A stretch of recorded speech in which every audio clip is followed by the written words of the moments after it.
I think the moment that I noticed that it was a real problem and something that I didn't want to model for my daughter, I picked up my phone and she came and sat with me, took it out of my hand, immediately started scrolling. I think it was on Instagram. Like, she shouldn't know how to do that, right? And they're so smart, they soak up everything. And she shouldn't know that. She shouldn't know how to sit and scroll through Instagram. That is something that should not even be in her brain.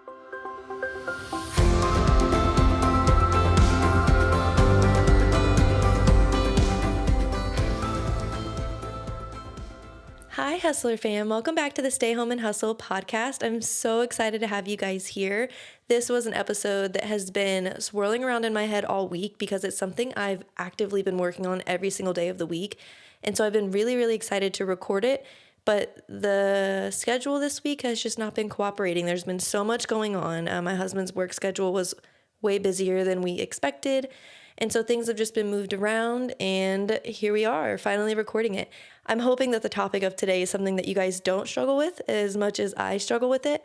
But from the input I've heard from all of our listeners, it's something that is very, very, very common and that a lot of us really struggle with, whether you're a mom or not. But I think running a business, or even if you're an employee, if you're working from home as a mom, there's a lot of technology involved in that. And I think it can be really, really hard to balance those two things. So today is going to be all about tips for breaking our phone addictions. And as a disclaimer, I am not an expert of any sort when it comes to this. I am just a mom who is having a lot of trouble navigating working on my phone and keeping up with things on social media and spending time with my daughter, and those worlds not colliding very, very harshly. It's been really difficult for me, if I'm being honest.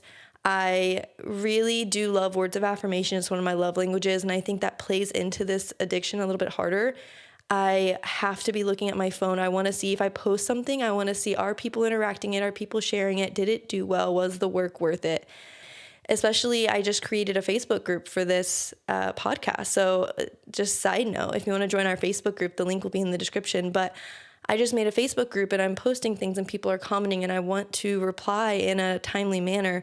And it's exciting. It's exciting when you create something and people are interacting with it online. And I just have this like intense urge to be a part of the conversation, and just like this really big FOMO too, honestly. Like, I just feel like I'm missing out on stuff. And I noticed it really, I think a couple months ago. My husband decided to delete all of his social media. So he has no social media apps on his phone. He still has the account, so he can still access them if he were to need to access them. But he deleted all of the apps off of his phone. And he immediately started talking about the changes and the things that he's doing on his phone instead. He's now reading more, or looking at old pictures, and really just like, instead of just sitting there mindlessly scrolling, things are actually happening in his brain. And he was just talking about how freeing it felt to not have those apps on his phone. It immediately got me thinking, I was kind of jealous. Like, I wish I could just delete the apps and just like totally disconnect from all of this, but I really can't. My businesses are completely run on social media. Like, of course, there's like a little bit of email list and things that go into it, but 90% of my business is coming from social media, me sharing, me tagging people, and me being part of these communities. And so just completely disengaging from social media is just not an option for me. But I started really paying attention, and I noticed like from the moment I woke up, I had my phone in my hand, and for the rest of the day, I was doing stuff on my phone. And even when I would go set it in another room, or, set it on the counter or something. As soon as I noticed that it was there, like, I was picking it back up again, and I was instantly, even if I was opening my phone, let's say, for example, I'd open my phone to put something in the notes, I would find myself opening the social media apps and scrolling. And I just kept noticing it was such a bad problem. Like, I am so bad about it. I think the moment that I noticed that it was a real problem and something that I didn't want to model for my daughter is, we were playing one day, and of course I had my phone next to me because it was just always next to me. And I picked up my phone, went to go open it, unlocked it, and she came and sat with me, took it out of my hand, immediately started scrolling. I think it was on Instagram. And she just sat and was scrolling through it. And she's 1.5. So, like, she shouldn't know how to do that, right? And they're so smart. They soak up everything. And she shouldn't know that. She shouldn't know how to sit and scroll through Instagram. That is something that should not even be in her brain. And I just watched her, and for a second, like, it just broke my heart. It broke my heart that I'm modeling all of these good behaviors for her. I'm really paying attention to her diet. I'm making sure she's outside every day and gets fresh air, and I'm taking her to the gym and like letting her get interaction with other kids. And I'm doing all these things to make sure that she is mentally healthy and stable. And then I am scrolling on my phone around her, which in my opinion is one of the most unhealthy things you can do, is just sit and scroll on your phone. It is so damaging to so many parts of me. I feel my self-confidence lower. I just feel my anxiety heighten every time I'm scrolling, and that's something that I'm introducing to my daughter, and it absolutely broke my heart. And that's when I knew I really needed to change. And that's when I started thinking about what are things that I can actually do to make a change, not just I'm going to do it less, I'm going to try and do better. I wanted to actually have things that I could concrete say, yes, I did this today, no, I didn't accomplish this today, and really hold myself more accountable. And so that's where these tips are coming from. These are 5 things that I am currently doing right now. I've been doing them for the last 2 weeks. And so there might be a part 2 to this episode where I kind of decompress and tell you how things are going later on down the line after I've done them for a little more of an extended period of time. But these are 5 tips that I am currently using to break that addiction to my phone and set a better example for my daughter, because I don't want her to be an iPad kid like that is literally just stuck to an iPad all day long. I don't want her to be a teenager that can't set her phone down anywhere or has a panic attack if she can't find her phone because she's so addicted to it because she's been on it her entire life. It's just not something I want for her. It's not. So here are my 5 actionable tips.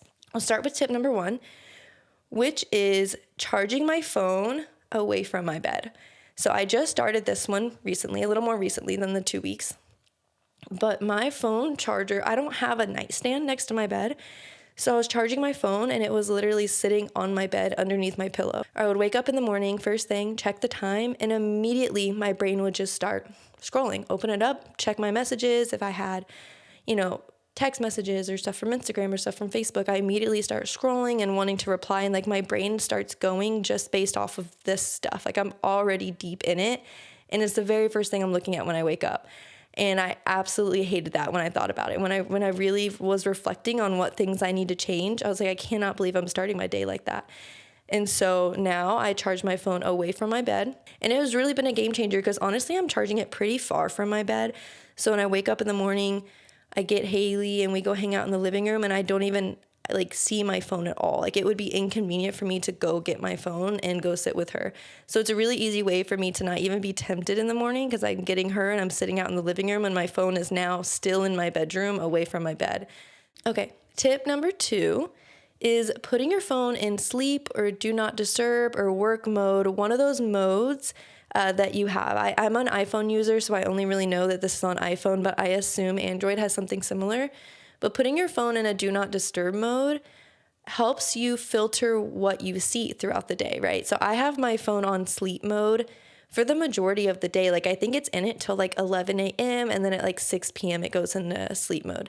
So a huge chunk of the day. And the only people that can contact me are people that I absolutely would need to contact me, like my husband, our alarm system, things like that can still come through. So you can pick and choose and customize it. But that has been really helpful because for me, notifications can be a little overwhelming. And if I see certain things, I want to reply to them. And so that just helps kind of filter out so that during those times and in the morning, I'm not getting notifications on my Apple Watch even or anything because my phone is in do not disturb. And I can control that a little bit better. So I've really enjoyed that as well, which kind of leads me into tip number 3, which is I've turned off my notifications for all social media. So Instagram, Facebook, TikTok will not notify me at all. Like the push notifications are gone. I have no way of knowing if I have something waiting for me unless I open the app. I thought this was going to be counterproductive because at first I was like, well, if I don't know, I'm going to want to check to see more, right? But initially it was kind of like that, but it has turned into if somebody needs me desperately, like if a client is reaching out and they need me really badly, they're not going to reach out to me through social media. They're going to text me, they're going to call me, or they're going to email me. Like if people are desperate to get a hold of me, they're going to text, call, or email. They're not going to reach out to me on Instagram and then just give up. If they reach out to Instagram and I don't reply, they're going to find another avenue. And once I realize that the notifications that I'm like jumping on and I feel like I have such a sense of urgency to reply, most of the time aren't important at all. Like it's somebody replying to my story and being like, hey, this is so cute. Your daughter's so cute. Or yeah, I totally agree. It's like little comments like that. And I feel like I have to reply to them. Like it's so silly to spend our whole day on the phone replying to just little surface level things the majority of the time. If somebody really needs you, they will text you, they will call you, they will email you. So don't stress about it. Turn off your notifications for social media. Just know that you are not missing out on anything that important, because if it was really important, those people would reach out to you in multiple different ways. So that was tip number 3. Tip number 3, turn off your notifications. Tip number 4 is get a paper planner. So what I mean by that, if you're watching on YouTube, I'll show you. This is the planner that I got, and I can link it in the show notes so you guys can see exactly what I'm talking about, whether you're listening or you're watching. But a handheld planner that is not connected to your phone. It's just a notebook, right? Actual pen and paper. There is something about pen and paper that I think is really special when it comes to remembering things or processing information. It's very different when you are writing on something versus typing. And I think, just like my example earlier, I think it's really easy to open your phone and say, I'm going to make a to-do list on my phone, and I'm going to open the Notes app. Now you've opened the door to your phone, right? You're on your phone, and it's super, super, super easy to go open all of those other social media apps that we're trying to do a lot less of. So I think having a paper planner, something that you can grab, take with you, compact, it's just in your bag. Like this is probably going to stay in my diaper bag most of the time, but something that no matter where I go, if an idea pops in my head, I can scribble it down on paper and not have to access my phone. Because like I said, it was a real problem for me. I'd have ideas or things I need to add to my to-do list. I would pull out my phone. I would type that in. Sometimes, like it's really bad. It's really embarrassing. Sometimes like my need to check social media was so bad, I would open my phone to put something on my to-do list, immediately start opening social media, and I would forget to even do what I was initially wanting to do. I'd forget to even type the stuff on the Notes app. It can turn into a really toxic thing to have every part of your life on your phone. I think it's very good to have some parts of your life that don't have anything to do with your phone. And so I think having a paper planner or a paper calendar, something, whatever you're going to use, even if it's just a notepad where you jot things down throughout the day, that's going to help you a lot manage how much time you actually need to spend on your phone. Because the goal of all of this is that we limit the amount of time we actually need to be on our phones. Like I need to be on my phone when I'm FaceTiming my husband. There's no other way to do that. When he's at work and we want to FaceTime him, there's no other way to do that than with an electronic device, right? But I don't need to put my to-do list on there. There's another way I can do that. So just trying to find ways to limit what you actually need to do on your phone will be really, really helpful. The last tip is actually the tip that I have done the longest. So this one has been, my husband and I started implementing this months ago. And then I got a new phone, and this setting that I'm going to talk about wasn't on there. And I kind of fell back into my old habit, so I've restarted it. But it's something that takes a lot of discipline. Just going to say, this last tip is the hardest tip to actually execute. And it's something I'm still working on every single day. In your phone, you can manage how much time you spend on any app, any given app on your phone. You can set a timer so that your phone closes out that app, locks you out of the app after you've spent X amount of hours on it. And so what I have done is all of my social media, you can kind of group them together. And if you need a tutorial on this or you have questions on how to do it, please reach out. I'll totally send you a screen recording on how to do it.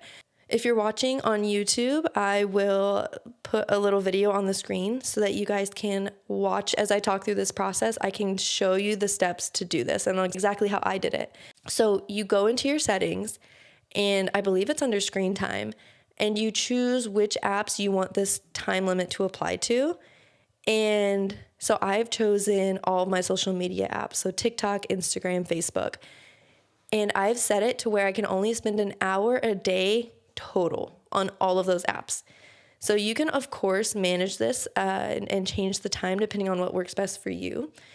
But when I thought about it, like I only have so many hours a day with my family, with my daughter and with my husband. An hour a day, every single day, like that's a lot of time already. And without these timers, I was spending so many hours a day. I don't know even the exact number, but I know it's well over 4 hours a day. Like I was always on it. And those little bitty moments of checking all throughout the day, all these little examples I've told you where I open for the notes app and then I accidentally go to social media, or I wake up in the morning, I start scrolling on social media. Like those little times that feel like little bits of time to you add up so much. And I was spending so much time. It really is so embarrassing. And I hope none of you guys are struggling with this, but also part of me hopes that I'm not the only one and that this isn't as embarrassing as it feels. But it really was so bad. And so I just figured an hour a day should be plenty of time for me to create content if I need to, for me to interact a little bit in my groups, and maybe scroll for a few minutes, and that's it. Like that's all I need to be doing every day. I don't need to be spending multiple hours a day. But here is the kicker to this. Once you hit the hour mark, it pops up with a message, says you've hit your time limit for today. Do you want some more time? Right now, I don't have a passcode. I can just say, yeah, give me 15 more minutes. And this is helpful if I'm in the middle of something. So if I'm like typing a reply to somebody, I will let myself finish typing the reply. That's kind of the boundary that I'm trying to hold myself to. But it's really, really easy to just keep giving yourself more time. So that's where I say you really have to be mindful, and it's something I'm really, really working on. And I do not get it perfect every day. There are some days where I do kind of catch myself hitting that button way too many times. I'm like, what am I doing? The whole point of this is so I spend less than an hour, and I for sure have added on a whole other hour by this point by just hitting that 15 minutes, add 15 minutes, add 15 minutes over and over again. So it is the hardest one to implement, in my opinion, because it takes the most self-control. I think going through the other tips, right? So first tip was charging your phone away from the bed. That doesn't take that much self-control. Like you do it once and it's over there, right? Like it's a pretty easy change to make, in my opinion. Next tip was to put your phone in sleep mode. Again, you put it on a schedule, your phone's just going to automatically do it to a point where like I don't even notice sometimes when my phone is, most of the time actually, I don't even notice that my phone is in sleep mode. So a little bit inconvenient to set up, but once it's set up, you're solid. Like you're really not going to notice. It's more work to go put it out of sleep mode than to just keep it in sleep mode at that point. Next one, turning off notifications. Again, once you do it, it's not hard to keep up with. Like it would actually be harder to go turn your notifications back on. It's easier just to leave it the way it was. And then, of course, getting a paper planner, little bit more self-discipline there, right? Like getting into the habit of when you have an idea or when you have a to-do list item pop into your head, grabbing your paper planner instead of just immediately going to your phone. That does take a little bit of self-discipline, and that'll be a little bit more work. So you notice as we work through this list, it takes a little bit more self-discipline for each thing. But this last one, I'm telling you, takes the most. So if you don't know where to start in these 5 tips, you're like, I can't implement all of these in one day. Maybe do one a week. Start with the easy one. Start charging your phone away from your bed.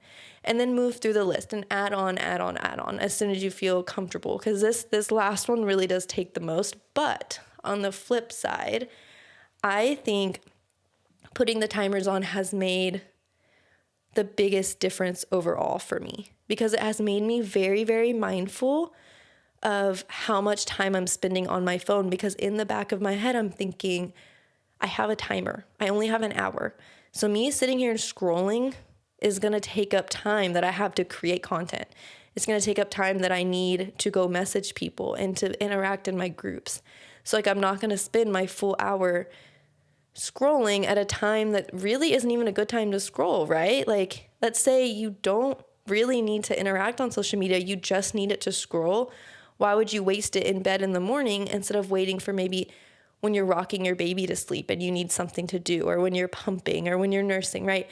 So it makes you more mindful of what you're using social media for, and how much time you're actually spending. So it is the hardest one to do, and I'm not going to lie to you, I am not perfect. Like I said, I mess this up all the time, but it is slowly but surely making me more mindful of what I'm actually doing on my phone, and how much time I'm actually spending, which is something that I think in the long run will be a really, really positive change for me. And that is it. Those are the 5 tips that I have used these last few weeks to really try and break that phone addiction. And I hope that these tips are helpful and actionable for moms who have a lot going on, right? Like, it is not easy for us to make these changes. I think our life is really overwhelming, and it can be really easy to want to sit and scroll. And I totally understand that.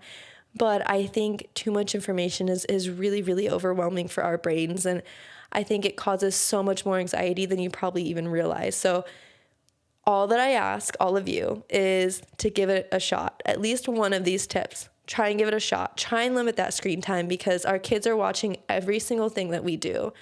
And I think we can do so much better. As a whole, we can do better. We can either struggle now and take on the struggle for ourselves and deal with breaking these bad habits ourselves, or our kids are going to have to do it later. And so I think for me as a mom, it's my responsibility to take on this battle, try and break these awful, awful bad habits that I have, create healthy habits for myself so that I can model those for my daughter, so that she 20 years from now isn't making a podcast about how addicted she is to her phone and how she's having to do all these things to break it. Like, I don't want her to experience what I'm experiencing right now. So I'm going to do everything I can to heal myself now so that she doesn't have to do that later.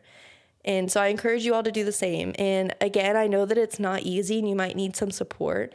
So if you don't want to do this alone, if you want to join the challenge, try and break this phone addiction that most of us have, you can join our Facebook group. I will put the link in the description. We would love, love, love to have you. And don't forget to follow, subscribe.